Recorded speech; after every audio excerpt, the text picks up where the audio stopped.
Hello friends, welcome to Gardening with Creekside. Today we have a fun little project where we are going to plant this absolutely gorgeous Spanish urn from Unique Stone, and we are going to place it in the landscape and then plant it with a hydrangea.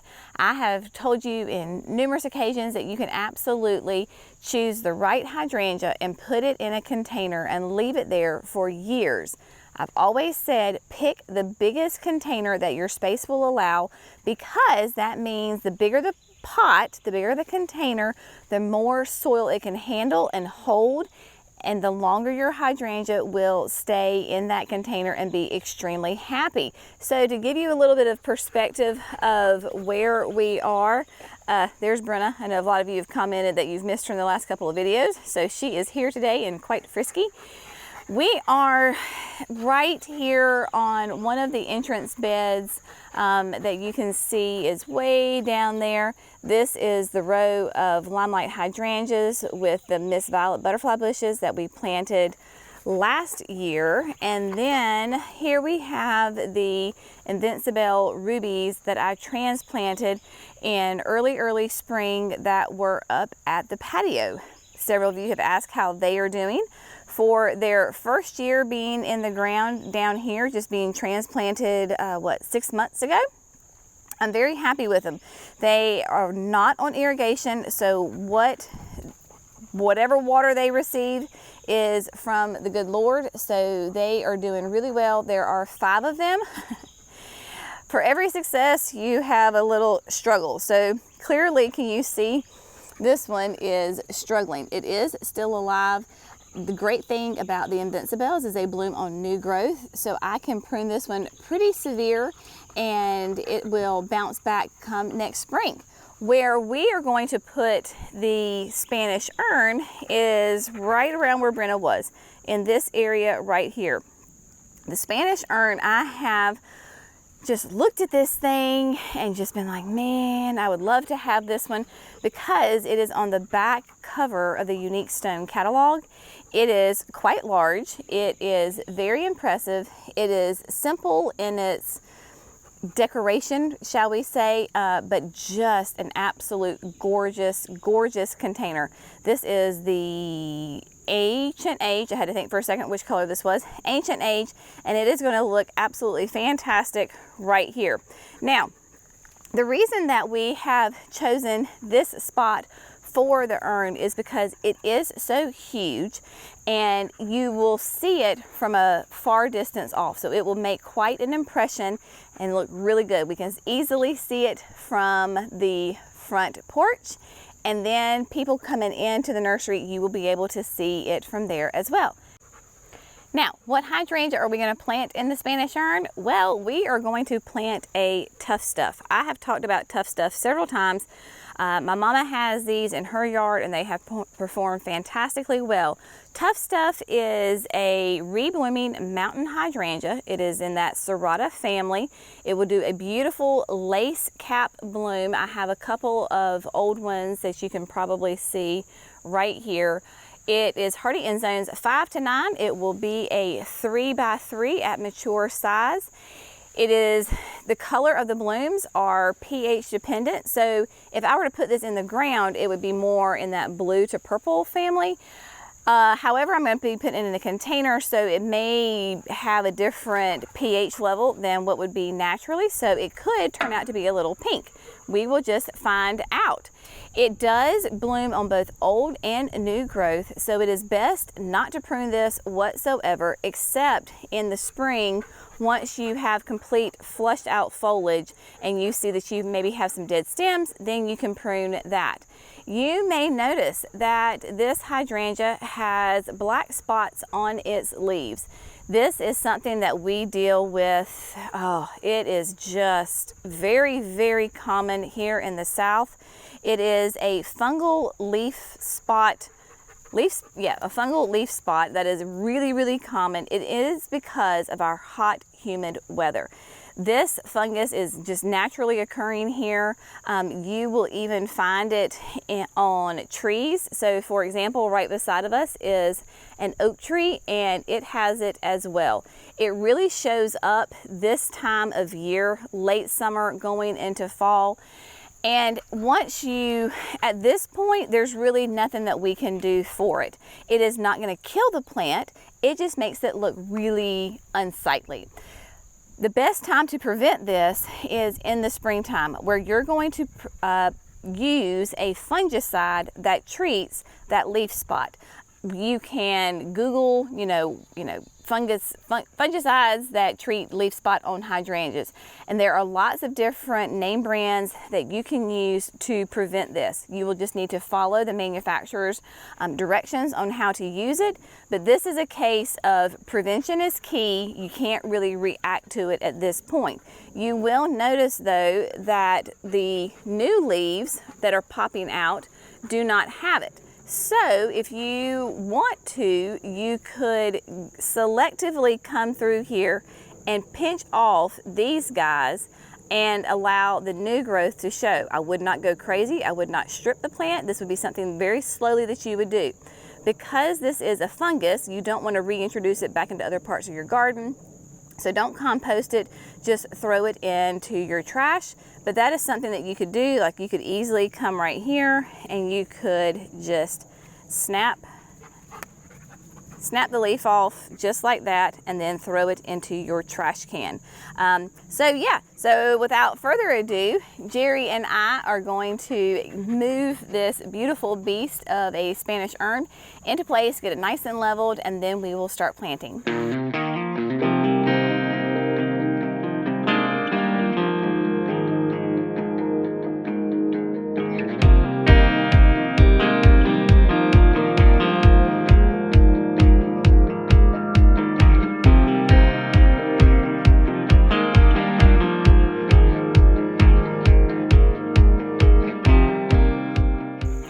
So that was really easy to move that Spanish urn. I'm telling you, if you've never picked up one of these unique stone pieces, of course, the smaller they are, the lighter they are.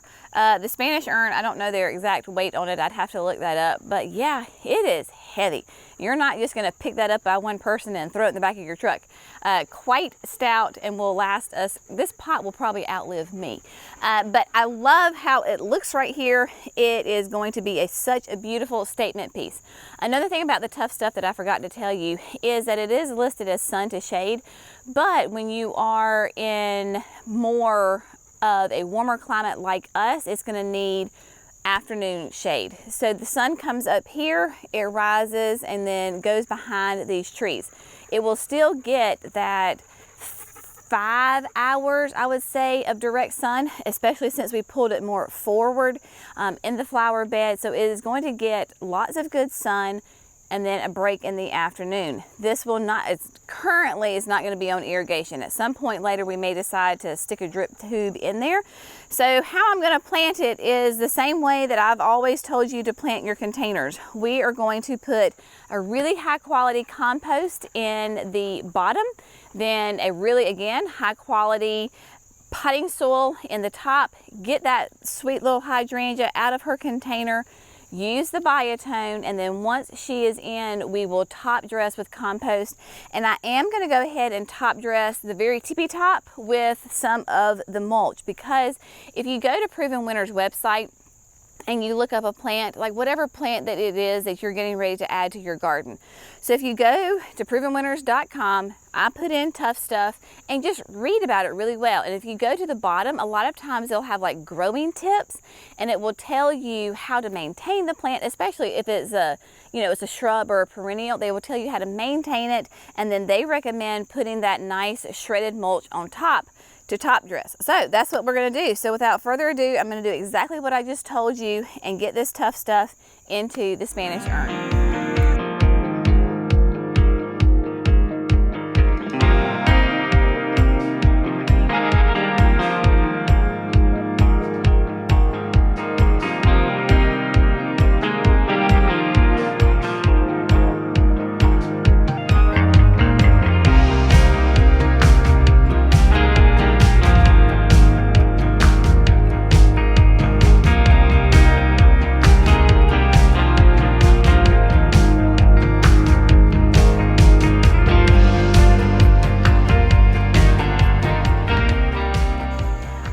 So the Tuff Stuff is almost completely planted now. We're almost finished, but I wanted to show you a tip when you're planting not only a hydrangea, but a shrub as well. And this will go for a container and or the landscape. So you'll see I've got all my potting soil in here. I've top dressed with the compost, but I do not have any soil or compost on top of my root ball. Yes, you do see roots, and that's okay. When we top dress with mulch, I'll do a very thin layer about to right here. You don't want to crowd your root ball. In fact, you can just come in here, move that out. Well, the crown rather. You don't want to have tons of stuff up here on the crown. The plant needs to breathe. So this is the root ball right here. You can see compost, potting soil is off to the edge, not on top. If you were to be planting this in the ground here, like in the south, and you have clay soil, you would want to have this root ball sticking out of the ground 1 to 2 inches up. That way, water will shed away from the crown and not collect and be sitting right there on the crown, because that will rot the hydrangea. That's one of those keys in planting with clay soil, is that you want to plant your shrubs and your trees 1 to 2 inches high out of the clay soil. What I'm going to do is just grab some mulch, top dress this, and then other than watering, this planting will be complete.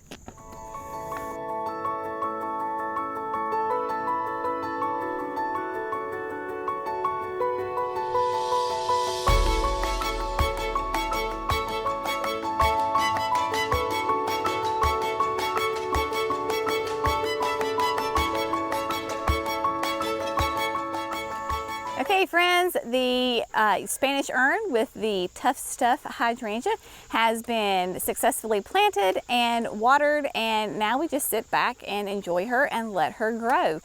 It's fantastic that we get to have this beautiful urn right here.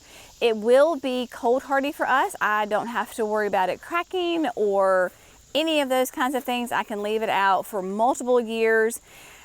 Really choosing this Tuff Stuff in here, I should be able to leave this Tuff Stuff in here as long as I want, for years and years on end. If I had planted a limelight hydrangea in there, I'm looking at 1 to 2 years before it outgrows the pot and I need to move it and put it into the landscape. So that's just something to think about when you are placing shrubs into your containers. I want you to think long term. Be realistic of how long that shrub can stay in there. You may be able to see in the background, of course, that is the nursery, and if you see those orange cones, that is where we have the pre-sold unique stone already there. So that just kind of gives you an idea of tying everything in. While we're here, I wanted to give you an update on this entire bed. It is a little woolly looking right now, but that's all right. We have the 5 limelight hydrangeas that we planted here last year, and then we have the Miss Violet butterfly bush in front. You can see this one on the end is just doing amazingly well, and I have got some swallowtails on it. I've got, let's see if I can get in there, they don't mind, a beautiful black and then a beautiful yellow. He is right there. So these are doing really nice. What we will do with these limelights and the butterfly bushes, both of these bloom on new growth. So come winter, for us, I say going out of winter, going into spring, we want to prune them because they bloom on new growth. When you prune them, you're encouraging new growth, which means new blooms. Late winter, early spring for us can be anywhere from mid-February to mid-March. So that gives you an idea when you can prune them so that they will flush back out and be nice and happy. So that is the deal on that. And then coming over here, we have some more of those Invincible ruby hydrangeas. These were planted the same time that this whole bed was planted last year. You can see how much bigger they are than the ones I planted in the spring. None of this bed, this section at least, is on irrigation. So that gives you an idea of the growth. And then these beautiful things are popcorn viburnum. They are, or snowball bush. A lot of people will know snowball bushes. This is a deciduous viburnum. It is an early spring bloomer, and it looks very much like a hydrangea bloom with the mop head. We have had rapid tons of growth on these viburnums. You can see here this lighter color green. We've got more flushing out. Just really nice. These will get big. So what we will need to do, and we knew this when we planted them, is I have a poplar tree right here that we'll need to kind of limb up a little bit. We can come in here with the pole saw and get all these limbs limbed up. That is most definitely going to be a winter project, because if you've gardened for, again, more than 5 minutes, you know that late summer is when all the critters are out. All of the poison ivy for us is out and going wild. So you don't want to mess with that. So this is a great job for winter projects, coming in and limbing up the trees. So we will do that then. And then we had told you about our irrigation woes on this bed. I am happy to report that everybody is much happier, much perkier. I know obviously we don't have tons of blooms yet, but the plants, especially the impatiens, are just so much happier. So I suspect that we will be getting some blooms really soon. In fact, excuse the weeds, y'all. It is just real life around here. You can see this one, even though it looks bad on the back side, on the front side we have blooms.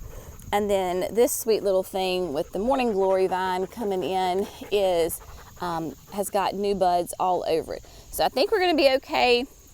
The one beside of it too is doing really nice.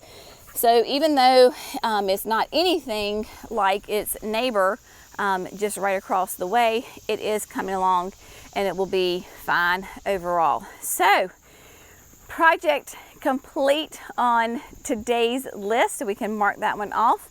It's really fun. Gardening for us is definitely a year-round hobby. There is always something to do in the garden, so just get out there, have fun, and enjoy your time in your space. As always, thanks so much for gardening with Creekside.